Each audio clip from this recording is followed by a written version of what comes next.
Content warning. This episode of Quid Prog Quo deals with mental health issues such as anxiety and depression, drug and substance abuse, and dealing with death. This takes place in the second half of the episode, in which we discuss Amy Winehouse's album, which is really good and you should absolutely listen to it. Thank you and enjoy the episode. Welcome back, everybody, to Quid Prog Quo, the music podcast where I introduce my friends and loved ones to progressive rock music, and they in turn get me to listen to whatever they want. And this time we have yet another returning guest of Lauren. Lauren was in a while ago. She had me listen to Beyonce's Lemonade, which I devoured. I love that album. And I got her to listen to some Moon Safari, which didn't quite connect with her as much as I was hoping to. So we've got her back on, and I hope that she'll really enjoy the pick that we've got for this one. We're entering into a summer vibes episode. So we both chose albums that have a summer vibe to it.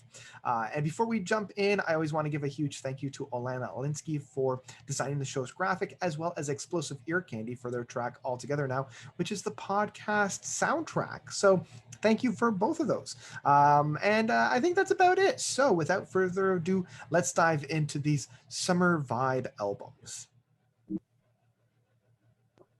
Oh God. Got it. Yeah, it's always fun. Oh, I guess I should. Well, I mean, it's all on my phone, so. Oh, okay. Yeah, I was just pulling it up on my computer here. There we go. So let me know when you are good. I am ready. Excellent. Okay. So welcome back, Lauren. And welcome to our Summer Vibes episode. We vibing. We vibing. Summer. Double back summer. Double back summer. Yeah. Oh, That should be the hashtag for the summer. Yeah. So this is your second appearance with us. It is. I feel like I can't even remember when we first did it, to be quite honest. And it felt like that was actually last summer. Yeah, I want to say it was like fall or something around those lines, but it maybe. Hot. Yeah, who knows? Yeah, like time at this point is like a flat circle. It has no meaning. So, but yes. This episode, we went into it with the idea of summer vibes. And so, yeah, I'm pretty excited to see what we have in store. So for those that missed our brilliant and masterpiece first episode, do you want to let people know who you are and how we know one another? Right. Yeah, for sure. So, I have known you for now we're talking like time is passing, like 7-8 years. We're old. I through the Ontario Library Association, where I currently work as the manager of marketing and communications. And yeah, we were in a writing group for a while and just kind of keeping in touch. And you obviously have this podcast where I first brought Beyonce's Lemonade on, which we had a very long discussion about and that you had to cut a lot from. But so this might probably be another long episode again. Ooh, excellent. Yeah, because I gave you Moon Safari, which we talked a little bit about. But I don't want to say I've learned the error of my ways, but I'm getting a better idea of the type of music that you like to listen to.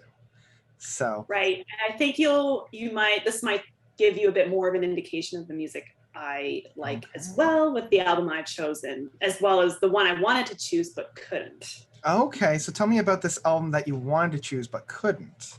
Well, that's why I had asked you like which ones had been covered on previously, because I really, really wanted to talk about Harry Styles' Fine Line. Yeah, It was already covered not even that long ago. Yeah. It's been my album this summer. Like that's my vibe this summer, is like Harry Styles. It's a good vibe. And I had a good time with the album. I just remember that my boy Harry loves him some fruit. He loves that fruit. To a very, when and this was something that I mentioned on that podcast, that episode, when somebody routinely goes back to that same metaphor, especially in a literary sense, where they're always going back to this one metaphor. Like I remember Shakespeare was just like all about birds. So like all of his metaphors were always about birds. And at some point you're like, is he just like a closeted like bird watcher? And like, this is his way of getting that out. And I wonder if like Harry has that same kind of thing, but with fruit. Yeah, I love it so much. That album gives me like hard European vibes, which I miss. I miss Europe so much. Right. Like if there wasn't a pandemic, my sister-in-law lives in the south of France, and I haven't been able to visit her, and it just makes me think of like teal, like oceans and like beaches. It's a vibe that I really like and I miss. So I couldn't pick that one, so I picked another one that is the complete opposite of it. It's kind of summer vibes, but also dark summer vibes. Okay. I think we'll have a lot to talk about. So tell me a little bit about this album that you chose instead. So it will be Amy Winehouse's Back to Black. Nice. And actually, funny enough, well, sorry, I shouldn't say funny enough, sadly enough. It was the anniversary of her death about 4 days ago. She died 10 years ago. Wow. So 10. Wow. 10 years ago. Because it seems like yesterday. Yeah. Wow. So that's my recommendation to you. And it's quite, actually, I didn't realize it's quite a short album. It's only 35 minutes long. Okay. So I need to ask, I know we'll get into it more proper, but like what brings about the summer vibes for this album? Because you said it's a little bit darker. Yeah, so I mean, this is the type of album that really speaks to like her substance abuse, her mental health issues, that when you listen to it, you get a sense that she can never really resolve it, and it obviously sadly didn't happen. Right. But for me, like the vibes that I get are like, it's hot, it's London, it's like Brit pop soul. So it feels like it's a hot album. Like it should be like really boiling. You don't have air conditioning. It almost feels like the oppressive heat of it. So maybe not quite the summer vibes, but like I can't really listen to it in the winter time. Like I don't know. It just sounds not like the right temperature. Right. That makes sense. I'm excited. And the album that I got for you, it also kind of has that darker summer feeling to it. And the reason why I chose this one was I was introduced to this album in the summer. And when I listen to it, I always listen to it in the summer, specifically summer evenings and summer nights. I remember really, really diving into this album when I was up at the family cottage, lying on the back of our Bell Rider boat, and just like stargazing. And so it kind of has that vibe, but it is a little bit on the heavier side. So the album that I have for you, and you don't have to worry because there's no 20-minute songs on this one. It's 4 songs, but it's almost an hour long. It's 4 songs and there's almost an hour. Yeah. No, this is probably the most popular album from the band called Porcupine Tree. Porcupine Tree. That's the one. And it's their 2002 album, In Absentia. And I finally learned how to pronounce this after almost 10 years of butchering it, because I always would pronounce it in absentia, because I'm one of those, if I don't hear it, I try to figure out the pronunciation myself. Phonetically. So I, for the longest time, was calling it in absentia or in absentia. And I was, of course, getting bashed on the internet because that's what happens when you mispronounce things. So yeah, this is a loose concept album. Like all of Porcupine Tree albums are like semi-concept albums, but I always feel like they never stick the landing for the concept that they're going for. Like they stick the concept in terms of the mood and the atmosphere, but never in terms of like a narrative essence. Like there's never like like there's always a through line for all the songs, but there's never like a sticking of the landing really properly. It usually gets gum up within the works by either trying too much or going off for a couple tracks. So anyway, this also has a lot of their most popular tracks.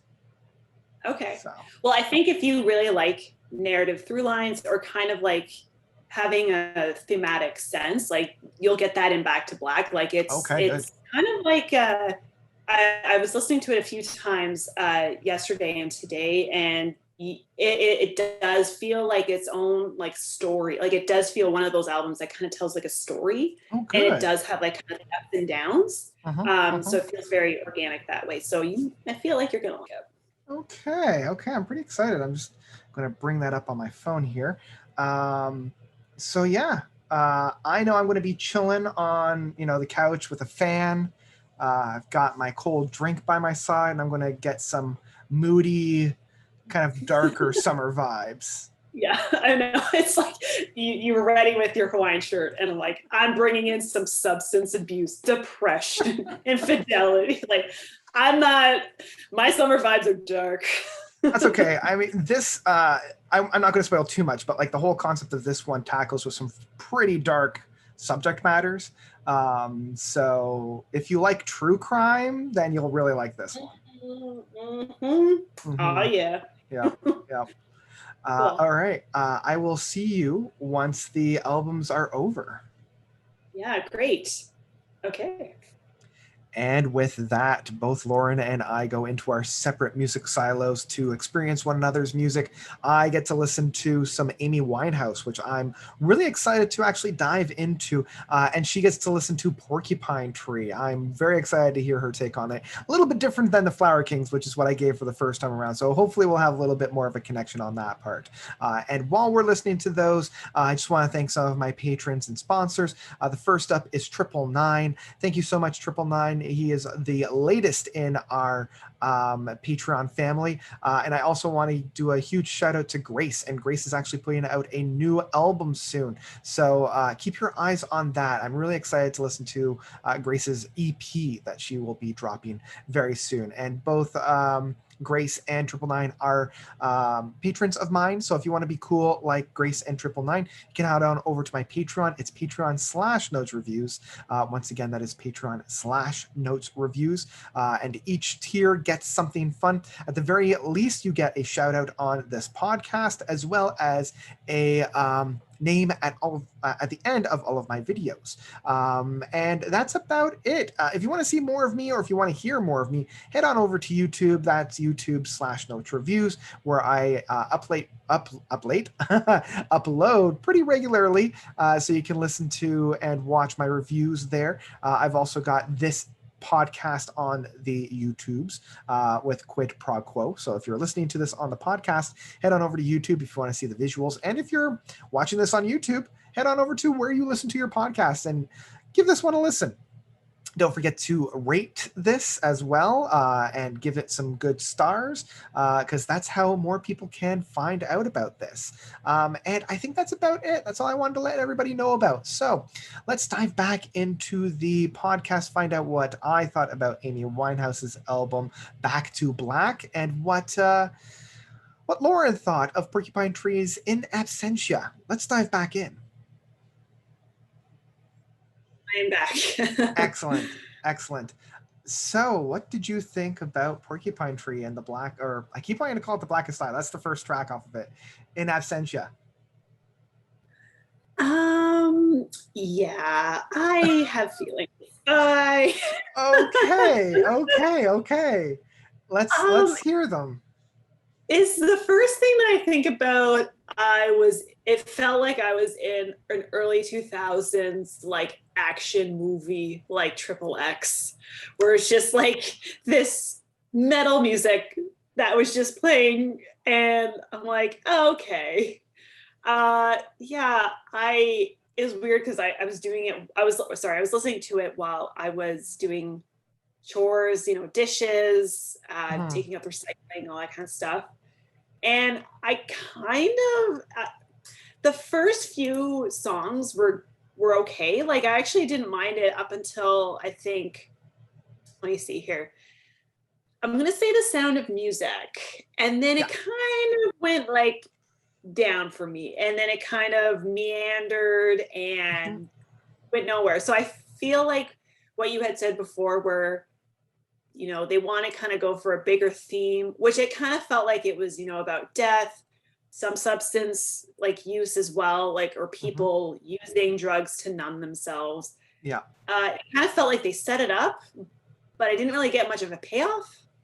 If that makes sense? No, that totally makes sense. That's always been my, outside of maybe one or two albums from Porcupine Tree, I feel like that's kind of their MO. They have these really great setups that they never really pay off, that do fizzle out. And one of my main criticisms of this album is that I do feel like it's a little bit too long.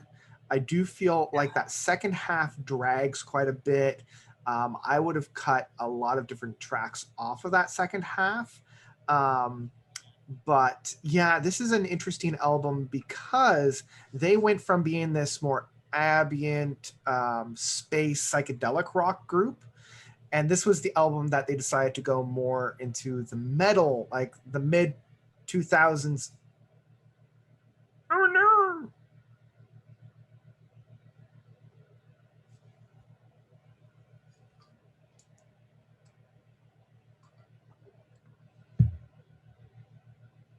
Sorry, I keep dropping. I'm It's okay. sorry. It's all right. Everything can be edited. Yeah, sorry. How far did you get into that small monologue before you cut out? I heard psychedelic and then it cut off. Okay. So this album is an interesting kind of transitionary album for them because they originated as like the psychedelic ambient space rock group, and then slowly and generally became like this hard rock metal kind of outfit. And their last three albums are more like straight up metal rather than having elements that are more like ambient and space rock.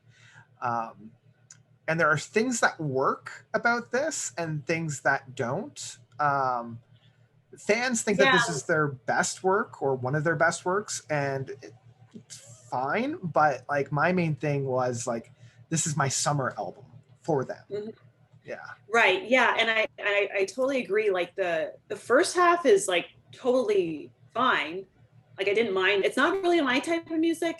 It almost reminded me, like, some of the songs were quite emo, and it was like taking me back to like listening to Linkin Park and being like sad with myself. Yeah, because this came out around that time, right? Like 2002 was like the height of that new metal, very like rage-filled, angsty metal. So yeah. It feels so its time. Evanescence, like all those like bands that I listen to, and I don't anymore because it just doesn't fit with like my life. Right. But yeah, I totally agree, because I was thinking, I'm like, man, they needed to kill some darlings in this album. They needed to cut 3 to 4 songs from this, and it would have been fine. Like I think if it's just as soon as it got to, you know, it was like the Wedding Nails, Project Code .3, like, and that kind of stretch was like, oh boy, and they're like the longer tracks. Yeah. So I was like, oh, and they're instrumental. And I was like, why? What's the point of having it when you're not leading into something? So it was just like, oh, is this song still going? Like the other ones felt like they were an appropriate amount of length. Yeah, and I would agree, although I still, like, I would have gotten rid of Prodigal. I'm not a big fan of that instrumental. I mean, for me, I love the stretch that is, Gravity Eyelids and Wedding Nails. I would have gone, sorry, I'm getting all confused here. It's Wedding Nails that I would cut out, because I do love that stretch of Prodigal into point 3, like that 1-2 punch.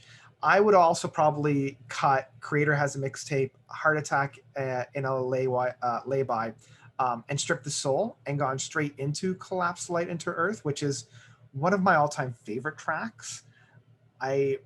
This was one of the things that I love sitting down and even lying down and just staring at the stars for. Yeah, that one, and it felt like, and because the creator has a master tape, the Heart Attack one, and sorry, hold, I pulled up.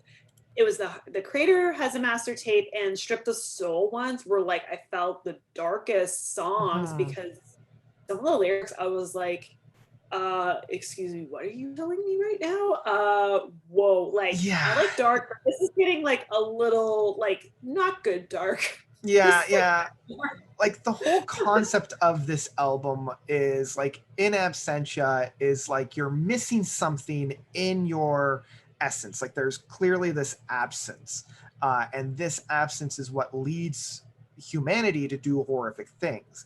And so it's kind of like these little case studies of all these like either serial killers or like really dark and nasty people that do the absolute worst types of things, and like why, right? And I do think it's a little bit of an oversimplified examination of the human spirit in that sense, where just saying, oh, because they're lacking in this essence, this thing, or they have this like black hole in their souls, this is what leads them to do these horrific acts. And I'm like, well, it's a little bit of a simplistic outlook on things, but it makes for some pretty interesting music. Yeah, I agree because it felt one dimensional. And the lyrics kind of felt a bit repetitive too. And like I felt they were kind of saying the same thing in different songs. Yeah. And I was like, okay, yeah, I get that the world is like, we're all like, for example, like the music of Prozac. Yes, we're all numbing ourselves. Yes, we all know this. So, but Yeah. why? Like, tell me about your perspective or like your attitude towards it. You're just saying, oh, the world is all numb from, and music will not exist anymore. I'm like, I don't think that's true. Yeah. A lot of people use drugs. A lot of people think it it helps people. You know, there's a lot of actual different views about it. And to take, but maybe again, it's just of its time. Like 2002 is a whole different time from 2021. I Like, was gonna say it's like almost 20 years. yeah. So like I feel like particularly with like drug use, like maybe our attitudes have changed and maybe we haven't quite numbed ourselves. I would say for some, yes. For others, I don't think so. So Yeah. yeah, I agree. It's like the simplified perspective of it felt like I felt it for Yeah. sure. Yeah. Like it reminds me of using a literary author. It reminds me of like Chuck Palahniuk in his writing, where he puts down some really interesting things, but it's also very like one dimensional. It's like, yes, humanity sucks. We understand that. What about like some of those nuances? Like let's Yeah. kind of dive into a little bit of that. And speaking of The Sound of Music, it's my least favorite track off of this, and it's also one of the more famous and like more critically revered one. But this is like one of the big things that I have a gripe against. And I know we're kind of bashing this album, so eventually I do want to talk about some of the things I do like about this album. But yeah, it's and I used to be, especially around that time, very like elitist when it comes to music. It's like music is only good if there's this art that's behind it. It's only good if it has this like big message behind it. And music of today doesn't have that. It's either bubblegum pop that's being synthetically produced by machines for money, or it's being done by these kids that don't know anything. And I'm like,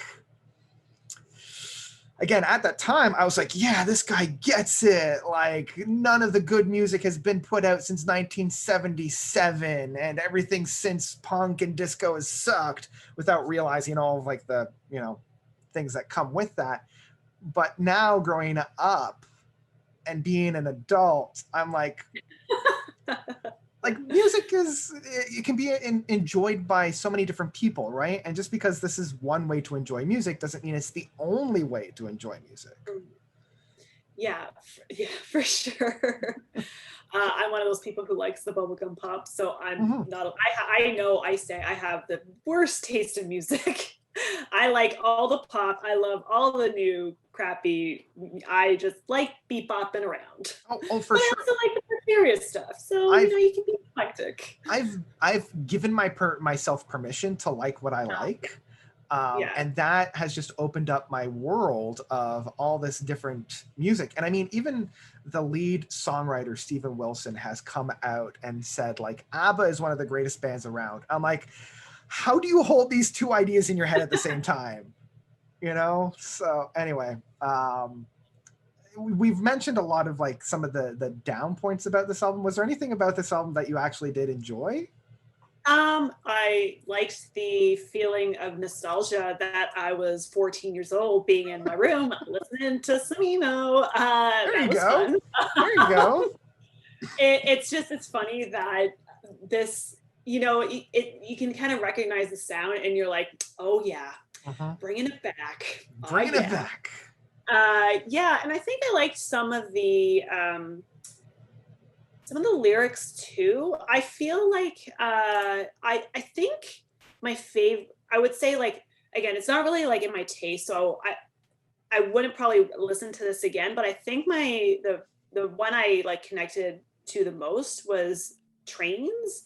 Yes. And I liked, because I felt like this, again, it was like the setup that I was expecting, and then I was expecting the payoff, which I really didn't get. But like you mentioned, that it was like the summer, like your summer album, or one of your summer albums, and it goes on like, always the summers are slipping away, find me a way for making it stay. And I kind of like this idea that like some things are ephemeral and like they kind of come and go. Summers come and go. Like, you know, we'll probably have like 2 hot weeks of hot weather and then it'll just be gone, and that's their summer. So I like the idea that, and I like the acoustics on that one as well.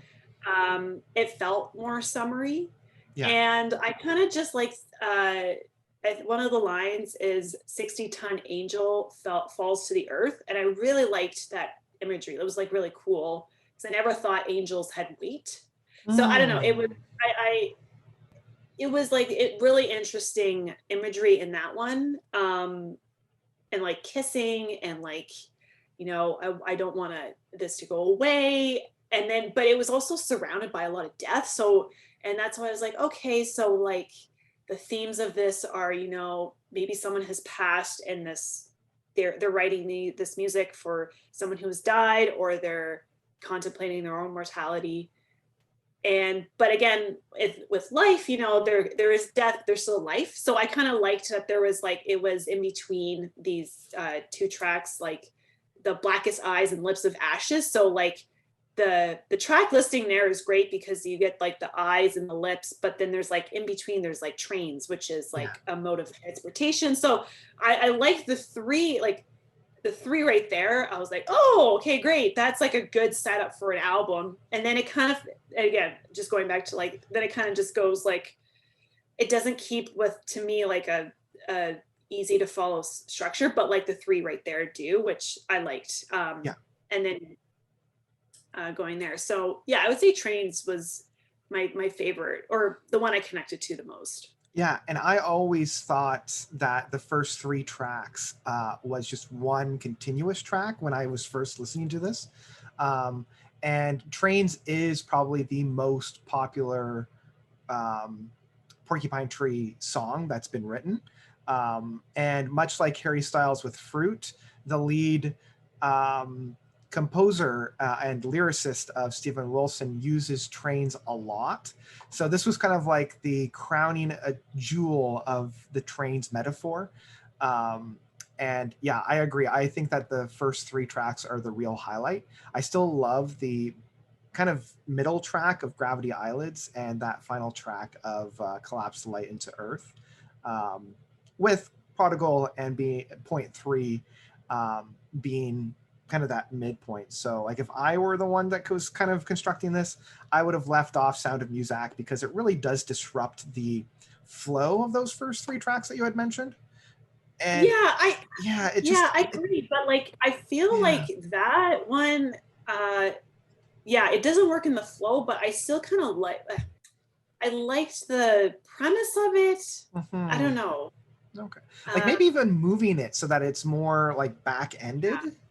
But yeah, that's kind of my own take from it. I still think it has some of my favorite tracks from Porcupine Tree, specifically that last track of Collapse Light into Earth.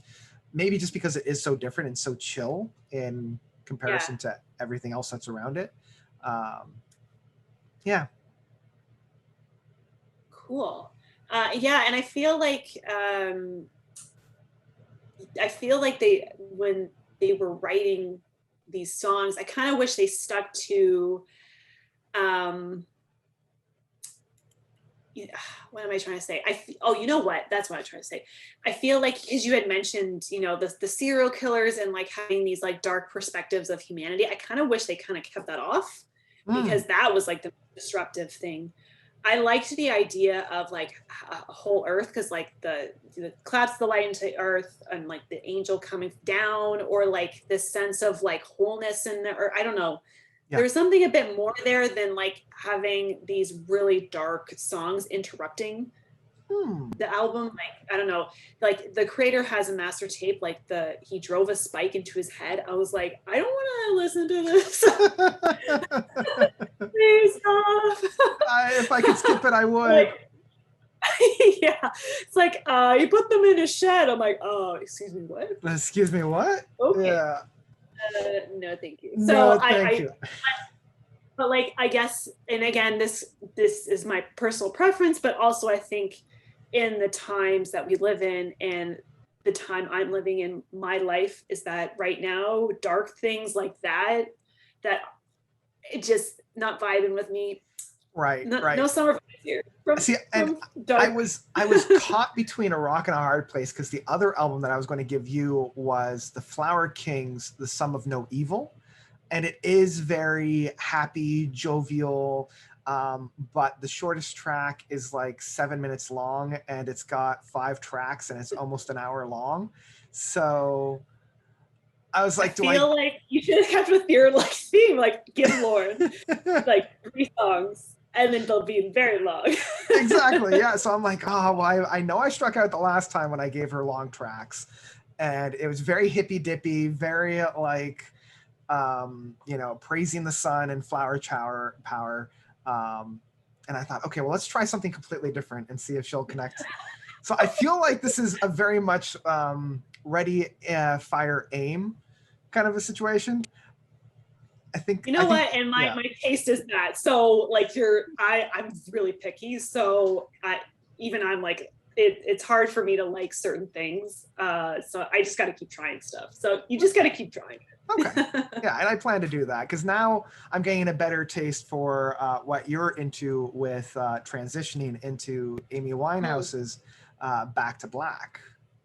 Mm-hmm. Oh, yeah. Yeah. So let's move from one darkness to another. From like the world's darkness to a singular person's darkness. Yes. And that is like, again, this is part of the reason why I love doing this podcast, is finding out how 2 very different expressions of music can connect, because one is very holistic and the other is very personal. And yeah, I thoroughly enjoyed this album. I loved it from front to back. And I didn't realize I had heard a few of these tracks before, not realizing it.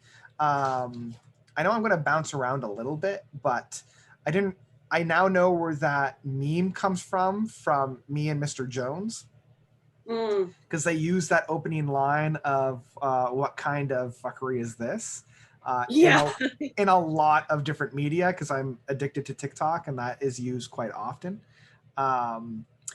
So I was originally exposed to this through the title track of Back to Black, but when Glee covered it, because I was a huge Glee fan. Yeah, right. And I believe it was Santana that did it, and I always thought Santana was criminally underused. Well, I felt like everybody that wasn't, the main, Artie, sorry, not Artie, maybe it was Artie. There's the 3 guys, like the 3 main persons, the jock, the main woman, drama star, and can't ever remember his name, the gay guy that was on there. Oh god, I haven't watched Glee since it came out. I know, but I always felt like those 3 were always used, and then the rest of the cast, who had brilliant and beautiful singing voices, were never all that used. Right. And so I always thought Santana was criminally underused, because when she was doing Back to Black, I'm like, this is so friggin' good. So yeah, I loved the marriage between this kind of funk groove from the 70s with more of the crooner, smoky jazz bars from the 40s in a very modern expression and dealing with very modern issues. Yeah, for sure. Like Loved it. her, like she, and I feel like that, like if we're talking underrated, this album I think is not, her influence is not talked about, I think, enough, especially in the short amount of time that she was here on this earth. Yeah. Like influencing so much Britpop and soul. Like she's one of the reasons why Adele is so huge. I was going to say, I could hear Yeah, Adele in this. she was a huge hit, and they're like, we need all the British women who can sing like this right now. And so like Adele credits, you know, her first album and her success to, you know, for one of the reasons why she's so successful. But like I love soul, and I love her look and how she envisioned herself as an artist. Like she embodied it. Yeah. And her voice is just so incredible. Like it's just such range, and she can make it sound airy but at the same time really full. Yeah. So the lyrics are just like you can chew on for days. Oh, for sure. I kept writing like different adjectives about the lyrics, like full-bodied, chunky, like a lot of these like big words, but like ethereal and like, yeah, very like you could really sink your teeth into. What I also, because I'm a music guy first and the lyrics kind of second, I was loving a lot of the kind of 70s traditional sounds that were on it. Like on the track Just Friends, how prominent the electric piano was, because that's an instrument that is really set in that decade, and you don't really hear it in the 80s and forward, and you never really heard it before because it wasn't really invented. So I love that she was able to put that style in there.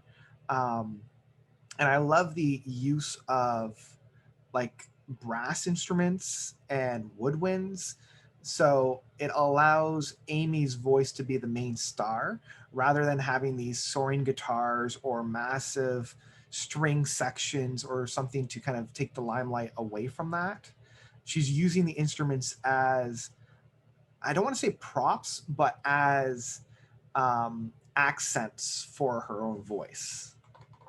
Yeah, and I'm just looking at the track list here. Like the piano too, and on I think it's Tears Dry on Your Own, on their own.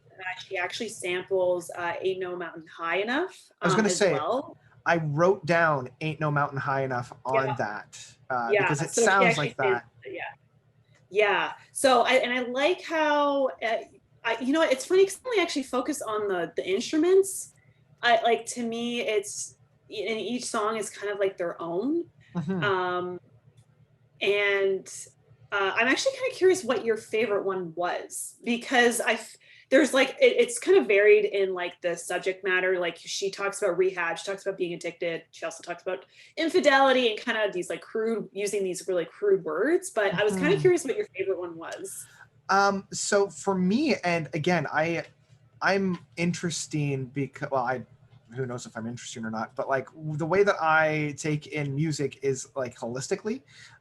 So when I listen to an album, it's like a singular piece of music with these kind of chapters subdividing it. So I think the track that I loved the most was the title track of Back to Black, mainly because of the progression of songs that we had leading up to it. With a close second being the track that follows it, which is Love is a Losing Game, because it almost starts a new chapter from Back to Black. So like if we're looking at how like In Absentia had this weird flow to it, I feel like this has a very fluid flow where all the tracks before Back to Black, specifically Me and Mr. Jones and Just Friends, kind of build on this momentum that Back to Black utilizes and kind of devours that then Love is a Losing Game has to build from almost nothing and starts a whole new chapter on it. So those two were kind of my favorite, just based on where they were in the track listing, as well as like just the grooving of Back to Black and the subject matter of Love is a Losing Game. Yeah, I love this album because I agree. I'm probably a more personable, like I prefer music that is a bit closer to someone. And I like how she kind of goes through like you know, I'm no good, Me and Mr. Jones, like, yeah, those 3 tracks kind of like going back and forth with like her relationship, and it's like specifically about her ex-husband and the very tumultuous relationship they had. And then Back to Black is kind of like, yeah, that hard, like she is gonna go back into perhaps her depression, she's alone. And then Love is a Losing Game feels so resigned, and it's like, I feel like we can all kind of in some way connect to like, yeah, you know what, it's not as great as everyone says it is. You know, sometimes it is a losing game. And I just love the lyrics of it. It's just she says it's a fate resigned. Like, how sad is that? If you think about, to me, I can't uncouple it from her life, because you're just like, Amy, you were loved. Like, oh my God. And you can hear it in her voice, and it's just like, oh, I just want to give her a hug. Yeah, because there's not really any uplifting songs on here. Like, it's even just with the titles of like Tears Dry on Their Own and Wake Up Alone and Some Unholy War. It's like, I feel that, you know, like I really feel this futility about it all. And I don't know, I'm trying to remember, there was either some kind of media, it was either a show or something, where it's like, we know something bad is going to happen, and we know that there's no way that we can stop it. And maybe I'm thinking of Eternal Sunshine of the Spotless Mind, where at the end, he has nowhere else to run within his own memories, and he realizes that this is the end and that he's going to wake up with absolutely no memories of Clementine. And they have this beautiful saying where, like, this is the end. There's nothing else to do. It's futile to even try to stop it. What should we do? And his response was, we'll enjoy it as best we can. And on the one hand, that's almost kind of the antithesis of this, where it's like, we're not going to enjoy it as best we can, but the parade still continues. Like, we're going to get up and continue on as best we can. And it's so heart-wrenching. Yeah, it is. And like, I feel, you know, Wake Up Alone, it is an interesting song too, because it's kind of sitting in between, or it's coming off of Tears Dry on Their Own, which is, I think, one of the more popular songs. Like, Rehab is like number 1. And then Me and Mr. Jones and Back to Black. But like, Wake Up Alone is like, she's like in her house, she's like cleaning, and she's just like, it actually has some of my, again, I'll just keep talking about the lyrics because I think they're phenomenal. Like, it's some of my, like, the most, I hear it, I'm like, oh, that's just such, like, that's poetry to me. And I'm just trying to find it here.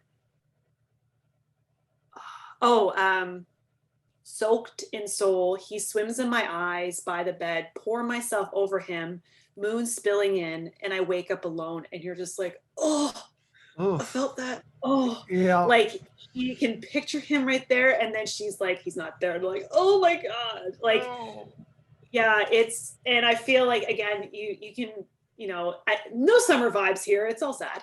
Sad summer vibes. Well, I will say again, as a music guy first, there is a lot of like music that is quite bumping. Like, if we stay with Wake Up Alone, for some reason, I found the music very soothing. Like, I found the groove of that very like rockin', like not in like a power rock kind of a thing, but Yeah, just but like like a physically, yeah. physically rocking Like where you're just, the ocean coming in and out. yeah, Yeah. you literally just float along on it. And Mm, similarly with Friends, Just Friends, on that yeah. first side, um, it does have a faster tempo, paired with a very chill presentation.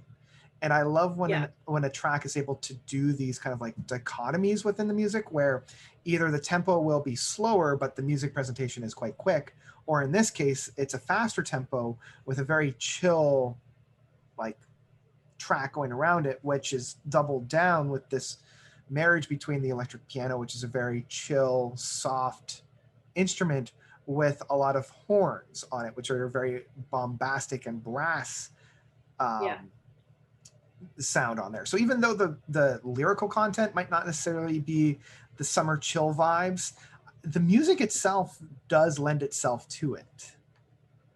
Yeah, and like I mentioned before, it feels like I've been to London, UK 3 times now, and there is a feel like when you get to that city, it does have its own like feeling and energy. And when I listen to this album, it's like I can definitely picture London being really hot, Mm, and because really they don't have much air conditioning there. It doesn't get very hot except when they have major heat waves, right. and so I can picture like it just has like Brit soul, Brit pop has its own like flavor to it, which I really like Yeah. because it's weird how when it comes from a certain place in the world, it has its own like you can't really specifically point out why it sounds like that, but Yeah. I'm like that's totally from England. Like it's Yeah. totally by someone who has an English accent and has lived there and grown up there and yeah, I just it's yeah, and I feel like Tears Dry on My Own. Like I could picture it. It sounds like you're walking down the street and you're like, huh, all the tears. I'm gonna just that I feel like is the only like, yeah, okay, I got this, right? Yeah, I got this. Like so, I yeah. So some summer vibes in there. Yeah, yeah, there is some summer vibes, and kind of backpacking a little bit on being set very much in Britain, and within soul, it's very interesting because, like, if you look at the history of soul and where it originated, specifically in the Americas, for Yeah, like the Black community, um, and how that they took that history and really put it into the music, like they did with jazz and like they did with a lot of other styles of music. Um, I love that that same essence can be connected with a UK audience where they have very similar issues, um, and utilizing that expression and that craft to their kind of the best way that they can for that, and still making it sound, even though it had a very like American root, yeah, sound so very UK and so very British. yeah, and yeah, it's funny too because she I don't think is black. Though I could be wrong. I think she's Jewish actually. Yes, I Uh, know. She in did, her heritage. yeah, because I know she did quite a lot of duets with Tony Bennett and Yeah, a few other individuals, but like that came from that kind of a background, which I think is more like when I think of Tony Bennett, I more think of like New York and yeah, that yeah. scene.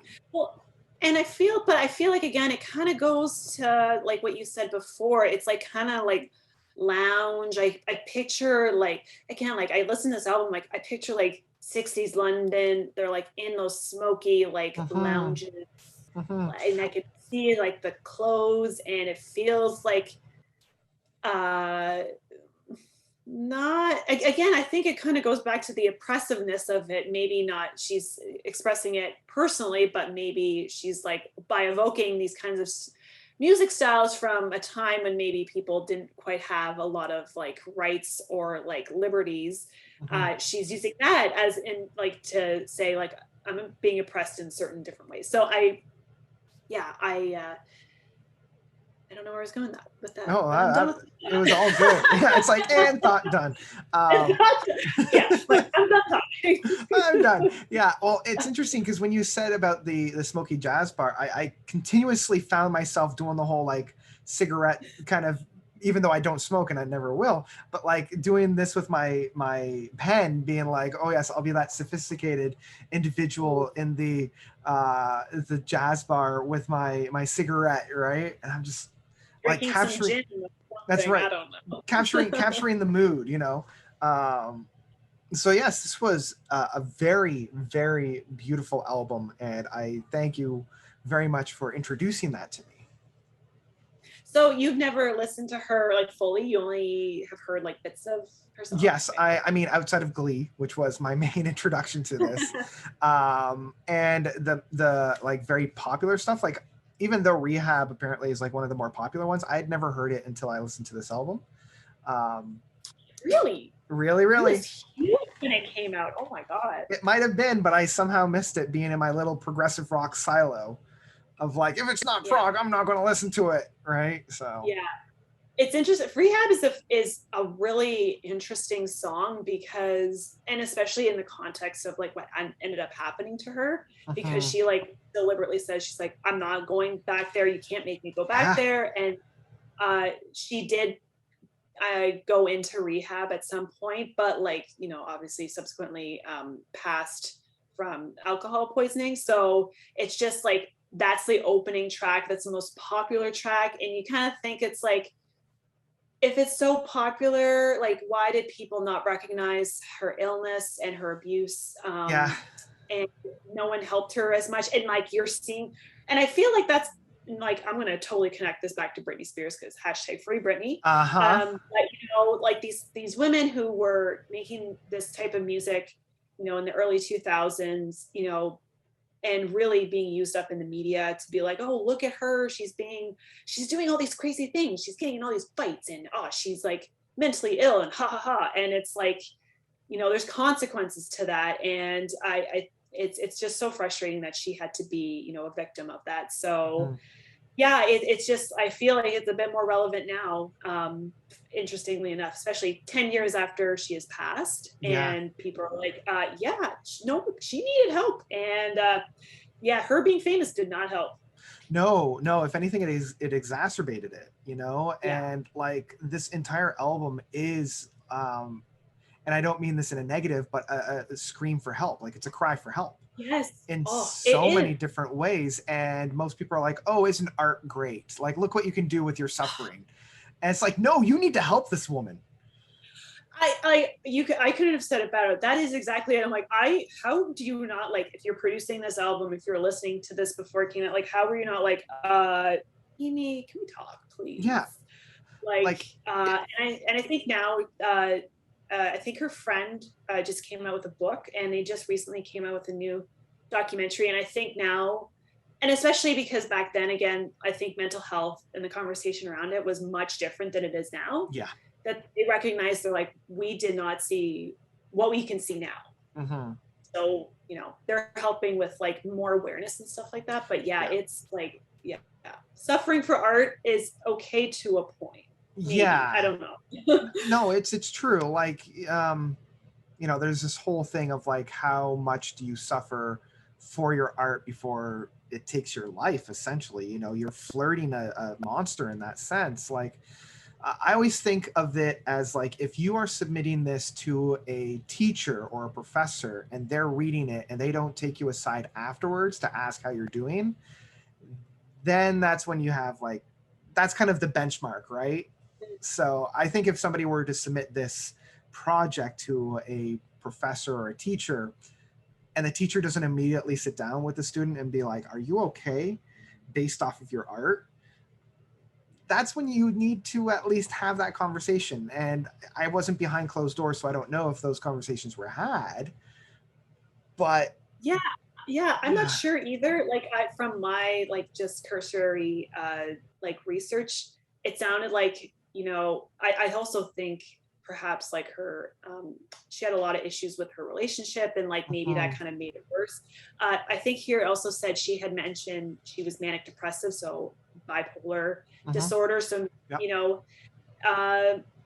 maybe it's just like it's just like the collective, like, you know, one layer after another kind of Yep. makes it worse, and like, all that kind of thing. So Yeah, and God, I and mean, yeah, it was definitely a different time 10 years ago, and luckily the stigmas around mental illness are not as harsh. Like, they're still there, but it's not as yeah, harsh as they were, where half the time, if not most of the time, it was, well, that's your problem. Like, this is yeah. a character deficit and you need to deal with it, rather than you have a medical condition that needs to be properly treated.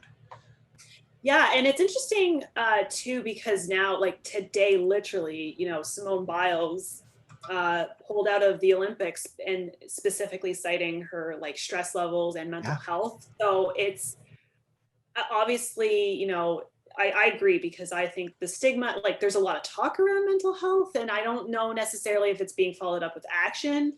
And I think the people who are with the mental health issues are having to be like, I have to deal with this myself. Yeah. And which I'm glad to see that, you know, it's being more highly publicized. Mhm. Obviously, it's still a little frustrating. Yeah. You know, personally, like I have to deal with it. I know people in my life have to deal with it. And so, you know, it's sometimes not necessarily taken seriously, or it's like weirdly separate from your life. I don't know. There's a lot I could go on about Oh, it. I'm 100% in that same boat. I deal with it, and like I feel like our climate now is built around awareness, but we still need to take that one more step for action. Where it's like, Exactly. yeah, it's like, yeah, Belle, let's talk, and oh, let's raise awareness. It's like, great, but are you going to do anything? No, we're just going to continue talking about it. It's like, Yeah. well, that helps, but Yeah. And I yeah. think it's like, for people who don't have it, I think the awareness is great for them, but It's, like the people yeah. who already have it, I know I have awareness of it. Like I don't need to be told, oh, you need to talk. It's like, okay, but do you know how difficult that is? Yeah. Like literally, do you want to go up to someone and be like, hi, I can't get out of bed. Yeah. My name's Lauren. Like Exactly. it's, to have those conversations, like those are painful, vulnerable conversations. And I think we're not, I wish we were there. I don't think as a society in the Western world, we're not there. We like to think we are, or the people who say those things think they are. And they think that doing enough, like, oh, well, we just, you know, here's some resources and go read this website. It's like, I need more than that, Yeah. please. Yeah. I need understanding outside of just awareness. Like, I need proper, like, treatment Support. sometimes, And yeah, support. Yeah. It's like, yeah. And like, yeah. Yeah, so yeah, yeah. That's, I totally get you. I'm gonna have to put a whole bunch of resources in the descriptions of all these, because we're talking about some pretty heavy stuff. But again, yeah, sure. Yeah. yeah, Trigger warning on some of these, because she, poor Amy, yeah, man, she comes with a lot. So, yeah. but definitely, but I feel like, again, I think listening to, it's one of the things what I like about music is that you can listen to it and help identify, like, oh, someone else has gone through this, like, and then I can help myself process those feelings, or like understand them a bit better, or like see them in a different light. For sure. Yeah, exactly. Yeah, and I mean, as much as we dumped a little bit about the awareness part, like, this is really key, as like a first couple of steps, in seeing the consequences of not taking action. And it's a shame that it's always a shame whenever it happens, but it's doubly a shame when it's such a public figure and somebody that had so much potential. Like, the entire time I was listening to this, I couldn't help but think, okay, she inspired, Adele. She inspired, I would put money down to say that she inspired, like, Paloma Faith and like Florence and the Machine and like all of those other artists that came after her. Inspiring is great, but how much more did she have to give to us, considering how young she was when she went? Yeah, for sure. And Yeah. it's so, yeah, when you see something, you're like, oh, she was so broken inside, and was creating so much good art. and may have been able to contribute more, but maybe not. And I think that would have been fine too. Like if she had recovered and then was like, I can't do music anymore, I feel like that would have been just as fine as well. So yeah, and again, I think it's also strange too, because she was 27, so now quote part of the 27 club, which is like a moniker which I absolutely hate. But it makes sense because I did a little bit of research because I was like really interested about this when I was a teenager. But it's like those who develop a substance abuse develop it usually around the age of like 15 to 17, sometimes younger. And the amount that they need because of habituation becomes deadly 10 years after the fact, which is why so many of those people die at age 27, like Kurt Cobain, like Jimi Hendrix, like Jim Morrison, because of the amount that they need becomes lethal at that time. And the safety networks and social networks that they have developed no longer support them, or they support the drug or the substance and not them.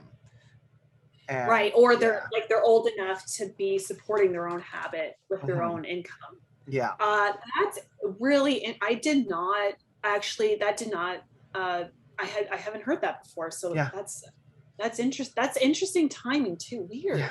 Yeah, because it usually takes about 10 years for you to be habituated to certain substances, specifically like alcohol, heroin, crack, and all that. In order to feel the high, you need to take a lethal dose. Oh my God. Oh yeah. I guess it went from like summer vibes to our summer vibes were substance abuse, mental illness, and serial killers. Welcome to Double Back Summer, everyone. We're out of the pandemic. Listen, guys, I'm sorry for listening to me. No. It's been a tough year. We're listening to some tough stuff. It's been a tough like 20 months. Okay. Yeah. So, let us have some of this. I think the next summer vibes will be like a chill vibe, will be a happy vibes. The next episode I'll get my friends to listen to some super happy music, but sometimes we need to also if we had listened to Harry Styles, it would have been a different conversation. We would have been having a very, very different conversation. Yeah. But no, I think it's a very important conversation and one that needs to be had, the whole talk and awareness. Let's actually do something about it. But I think we can wrap that up there, and I'm just going to extend another huge thank you for coming on. And it's always a good time, and I know that you bring such a great wealth of conversation with you. So thank you so much for coming on and you're welcome. Having this. Is there anything that you want to plug? Anything that you want to let the audience know about? Oh gosh, no. Right now, I actually wish everyone just take a break from doing stuff. Take some time. I don't know. I feel like myself, I'm taking a break from social media in August, which is gonna I'm actually deactivating my accounts for the first time ever. Wow. I've had Facebook since it was invented practically, so we'll see how that goes. And I want to just focus on writing my book, which I've been writing for, I think I mentioned in the previous episode, been writing for 5.5 years now.